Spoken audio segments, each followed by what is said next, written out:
Bonjour Arlette, bienvenue. Merci, bonjour à vous. Alors Arlette, je viens d'en parler à l'instant, la durée du congé du deuil d'un enfant, il y a eu un couac et Édouard Philippe l'a un peu reconnu. Christophe Castaner de son côté a modifié sa circulaire sur l'étiquetage politique des listes électorales pour les élections municipales. En clair, jusqu'à 9000 électeurs, il ne devait plus y avoir de couleur politique. Là, on va redescendre à 3000. Ça fait quand même beaucoup de corrections, d'erreurs, de maladresse venant de ministres avec cette accusation d'un gouvernement amateur. Oui, parce qu'effectivement, comment comprendre que le ministre de l'Intérieur ait pris le risque d'être déjugé par le Conseil d'État? Avait-il imaginé que les oppositions resteraient passives à quelques semaines des élections municipales, puisque son projet touchait 95% des communes? Il a donc corrigé sa circulaire pour, comme il le dit, une solution consensuelle.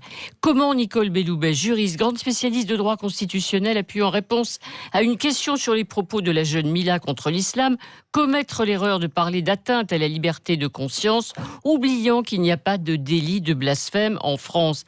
Elle a ensuite, elle aussi, reconnu une erreur. Enfin, et pourquoi Muriel Pénicaud, ex-DRH, qui ne manque pas d'humanité, dans ce fameux débat difficile, douloureux, sur la durée du congé accordé aux parents après la perte d'un enfant, a pu se perdre dans des arguments comptables, recevant une leçon de générosité de la part du MEDEF, un comble. Alors l'équipe du gouvernemental est aujourd'hui, vous l'avez dit, affaiblie, manque d'anticipation, de sens politique, grosse fatigue peut-être de ministres débordés. Jusqu'à présent, certains, ou plutôt certaines, comme Agnès Buzyn, tiennent le coup avec le coronavirus, la crise à l'hôpital qu'elle ferait bien de régler assez vite, Oui, le parce qu'il y a la dossier des démission retraites. des 300 directeurs aujourd'hui, Voilà. la gestion des hôpitaux, absolument. Donc, pour l'instant, elle tient, mais en tout cas, Castaner, Belloubet, Pénicaud, après une série de bourdes, les dernières n'étaient pas les premières, de faux pas répétés apparaissent aujourd'hui comme des maillons faibles, et la promesse d'une équipe de professionnels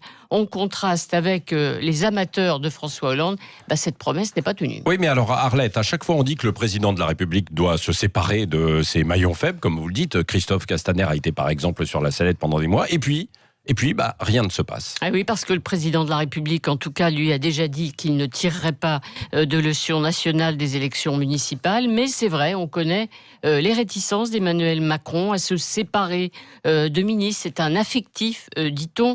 Et puis, le banc de touche des remplaçants est toujours aussi vide.